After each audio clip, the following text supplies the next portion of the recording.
जय श्री राम दोस्तों। आप सबका उन्नति एस्ट्रो वाला के यूट्यूब चैनल पर हार्दिक स्वागत है। आज हम इस वीडियो में एक दो कुंडलियों को, एक लड़के की और लड़की कुंडली को विवाह के एंगल से स्टडी करेंगे। क्या इन लोगों का आपस में विवाह हो सकता है कि नहीं हो सकता है।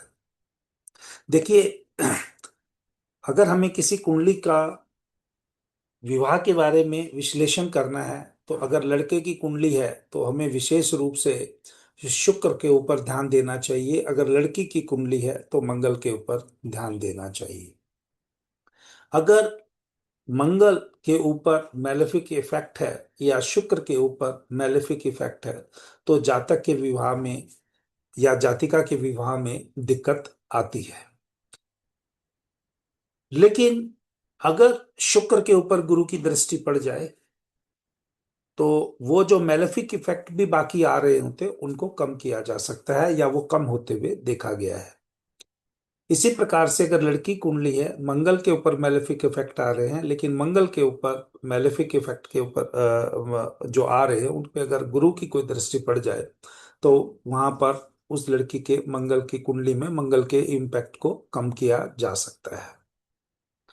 एक आपने, जैसा कि आप बहुत सारे फ्री सॉफ्टवेयर मिल जाएंगे या आपको ऑनलाइन सॉफ्टवेयर मिल जाएंगे जो जातकों ने या बहुत से लोगों ने अपनी वेबसाइट बना के वहाँ पर, या जो सॉफ्टवेयर मैन्युफैक्चरर हैं उन्होंने कुंडली मैचिंग के लिए सॉफ्टवेयर डाला हुआ है। तो वहां पर आप अष्टकूट के हिसाब से देखेंगे कि 36 टोटल गुण होते हैं।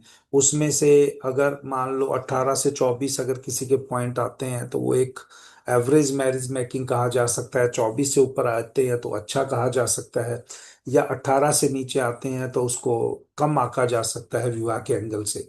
लेकिन यहाँ पर मैंने जो दिखाया है उसमें लिखा भी है कि मैरिज मैच मेकिंग या कुंडली जब मिलानी है विवाह के पर्पस के लिए, आपको अष्टकूट, अगर हमारी पुरानी परंपरा है उसको आप देख सकते हैं, लेकिन आज वो कलयुग में इतना अच्छा काम नहीं करती है।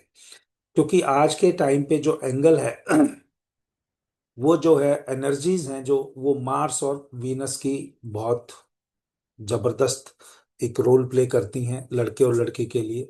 क्योंकि यही एक जो है ग्लैमर या जो एफर्ट्स का जो है समय इस टाइम पे प्रोमिनेंट आया हुआ है। दूसरे नंबर पे जो मैच करता है, जो बहुत इंपॉर्टेंट एक एंगल हो जाता है, वो हो जाता है दोनों का आपस में असेंडेंट्स का क्या सहयोग है। या आप अगर वैदिक की भी बात करें तो आप ये कह सकते हैं सेवंथ लॉर्ड के ऊपर क्या इम्पैक्ट है, या सेवंथ लॉर्ड का नवांश के साथ क्या रिलेशन होते हुए वापस चार्ट में क्या बनता है। इनके बेसिस पे मैं ये कुंडली को एनालिसिस करते हुए करूंगा। ये वीडियो इसलिए बना रहा हूँ कि पिछले हफ्ते मेरी तबीयत ठीक नहीं थी तो मैं मंगलवार का लाइव सेशन भी नहीं कर पाया और सैटरडे का भी नहीं कर पाया। तो आज उस, क्योंकि आज मंडे है नेक्स्ट, क्योंकि ट्यूसडे आ जाएगा तो उससे पहले एक मेरे पास चार्ट आया था। तो यहाँ कोई पर्सनल इंफॉर्मेशन मैं शेयर नहीं कर रहा हूँ, लेकिन चार्ट का जो मैचिंग होना चाहिए कि नहीं होना चाहिए, आप एक अष्टकूट मिलान से देखेंगे तो यहाँ 13.5 पॉइंट मिल रहे हैं। और जो कि इसमें आपको गण दोष, गण महादोष या बकुट महादोष भी दिख रहा है। तो अगर जब कुंडली में ये होते हैं तो वैदिक एस्ट्रोलॉजी के हिसाब से तकरीबन हम अवॉइड करते हैं कि मैचिंग नहीं होनी चाहिए। लेकिन जैसा मैंने कहा कि सेवंथ लॉर्ड, अगर सेवंथ लॉर्ड को आप देखेंगे, जैसा इस ये लड़की कुंडली है तो सेवंथ लॉर्ड यहाँ सूर्य बना, और सूर्य को आप D9 चार्ट में देखिए, सूर्य को D9 चार्ट में देखिए। इस व्यक्ति का जो सूर्य है वो शनि की राशि में बैठा है। तो अब हम शनि की स्थिति को देखेंगे। शनि लगन में जो है वो दीर्घ बली हो जाता है, कमजोर हो जाता है। तो इसका मतलब जो भी इसका स्पाउस होगा ये जातक उसके सामने झुकता हुआ आपको दिखाई देगा, किसी से भी अगर होगा। या इसका जो विवाह होगा वो इतना जो इम्पैक्टफुल होना चाहिए वो होते हुए नहीं दिखाई दे रहा। अगर ये अपने स्पाउस से झगड़ेगा तो और भी दिक्कत हो जाएगी, लेकिन अगर ये स्पाउस को सर्व करने के लिए ही अपना इरादा रखेगा तो इसको हो सकता है कि इसकी मैरिज लाइफ चल भी जाए। इसी प्रकार से दूसरी कुंडली में देखेंगे, यहाँ शुक्र है सेवंथ हाउस का लॉर्ड, तो सेवन्थ हाउस का लॉर्ड जो शुक्र है, इनकी D9 चार्ट में, इस लड़की की चार्ट में जो शुक्र है वो बुध की राशि में बैठा है। बुध जो है लगन में बैठा है इस कुंडली में, और बुध जो है लगन में बैठ के दिग्बली हो जाता है। अगर मैं यहाँ पर ये कुंडली देखूं, मैच करूं, अगर इस एंगल से, लड़की जो है लड़के पे डोमिनेट करेगी। दोनों चाहे प्रोफेशनल भी हों, इंजीनियर हों, डॉक्टर हों, वो हम नहीं यहाँ पे कह रहे, तो भी आप 90% आजकल देखोगे कि भाई जो फीमेल है वो ज्यादा डोमिनेट करती है, या घर को अगर चलाना है तो फीमेल को डोमिनेटिंग रोल करना पड़ता है हैप्पीनेस के लिए।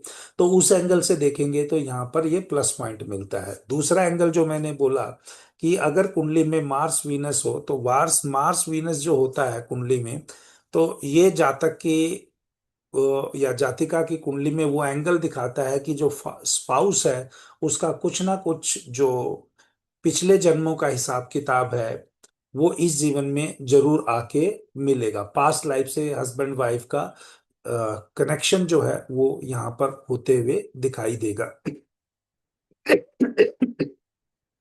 लेकिन इन दोनों कुंडलियों में प्रॉब्लम क्या है? लड़की की कुंडली में मार्स केतु जो है, मार्स और केतु त्रिकोण में है, और लड़के की कुंडली में जो वीनस केतु त्रिकोण में है। तो कहीं ना कहीं इनकी जिंदगी में अगर मैं इसको एंगल से देखूं तो विवाह में दिक्कत आते हुए दिखाई देगी। लेकिन अगर ये हम इस एंगल से सोचें कि ये तो कार्मिक है, अगर ये व्यक्ति या लड़का लड़की कार्मिक वे से इसको पूरा करने की कोशिश करते हैं, तो यहाँ पर जो अष्टकूट मिलान का जो लो ग्रेड पॉइंट आया है वो, या जो चंद्रमा का एक दूसरे से 6-8 हो जाना, या दोनों का लगन का आपस में एक दूसरे से 10-4 हो जाना। 10-4 हो जाना मतलब एक दूसरे का, अगर लड़की ये सोचेगी कि मुझे हस्बैंड की केयरिंग करनी है, और हस्बैंड ये सोचेगा अगर मुझे, मान लीजिए, वाइफ की जो सेवा करनी है, तो ये इतने सारे एंगलों से चार्ट ना मिलते हुए भी जो विवाह के लिए जो बाकी एस्ट्रोलजर ना कर सकते हैं, मैं इसको हाँ में बोल सकता हूं। लेकिन इसके लिए क्या प्रॉमिस होना चाहिए कि दोनों परिवार या दोनों लड़का लड़की जो समझ रहे हैं उनको ये समझना चाहिए कि ये विवाह जो है एक कार्मिक है, और इसमें लड़की को लड़के की केयरिंग करनी है, लड़की को लड़के की केयरिंग करनी है, और लड़के को लड़की की सेवा करनी है। अगर इतनी सी बात दोनों समझ जाएं और अपनी ड्यूटी को परफॉर्म करें, तो जो कुंडली के जो आपको अष्टकूट के जो चार्ट में कम पॉइंट दिखते हैं, आपको दिखता है कि गण महादोष है, बकुट महादोष है, ये सब आपके ओवरकम हो सकते हैं विदाउट कोई पूजा करे। तो ये वीडियो बनाने का सिंपल लॉजिक क्या था कि मैं आपको ये बता सकूं कि भाई आप अगर अपने कर्मों को पहचानते हैं, क्यों कर्मों को पहचानते हैं? क्योंकि आपके संचित कर्म है, प्रारब्ध है, आगामी कर्म है।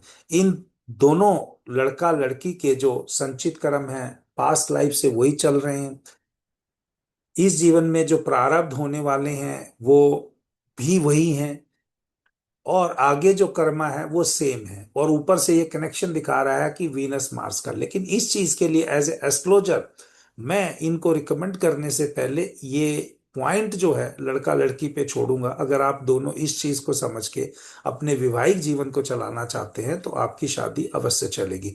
लेकिन अगर आप नहीं चलाना चाहते, ये दोनों पॉइंट पे एग्री नहीं करते और आगे फ्यूचर में चल के डिसएग्री करेंगे, तो मैं पर्सनली रिकमेंडेशन शादी की नहीं करूंगा। देखते रहिए उन्नति एस्ट्रो वाला। और अगर आपको ये वीडियो पसंद आए तो इसके कमेंट करना, और इस तरीके से आप हस्बैंड वाइफ जिनकी शादी में डिफिकल्टी आई है वो भी चार्ट पे अपनी बर्थ डिटेल पेस्ट कर सकते हैं, पोस्ट कर सकते हैं इस वीडियो के नीचे। या जो फीचर वाले हैं, अगर मैं कोई वीडियो बनाऊंगा तो उस पे भी आपका ये एनालिसिस करके वहां पर डाल दूंगा। तो आप प्लीज क्वालिटी ऑफ मैरिज को लिखना मत भूलना, क्योंकि मैंने यहाँ क्लियर कट बताया है ये क्वालिटी ऑफ मैरिज जो है, जो मेंटल लेवल पे, फिजिकल लेवल पे, प्रॉस्पेरिटी लेवल पे अच्छी नहीं है। मैं इसमें क्या कह रहा हूं? मेंटल लेवल पे, फिजिकल लेवल पे, प्रॉस्पेरिटी लेवल पे अच्छी नहीं है। लेकिन अगर आप कार्मिक वे से इसको करते हैं और आप कर्म को पूरा करते हैं जीवन में आके, तो उस लेवल पे आपका जो कर्मा है वो पिछला जो है ऋण बंधन जो है वो पूरा हो जाएगा और आप आगे जिंदगी में बढ़ जाएंगे। जय श्री राम। अगर आपको ये वीडियो अच्छा लगे तो यहाँ पे कमेंट करना और चैनल को सब्सक्राइब जरूर करना।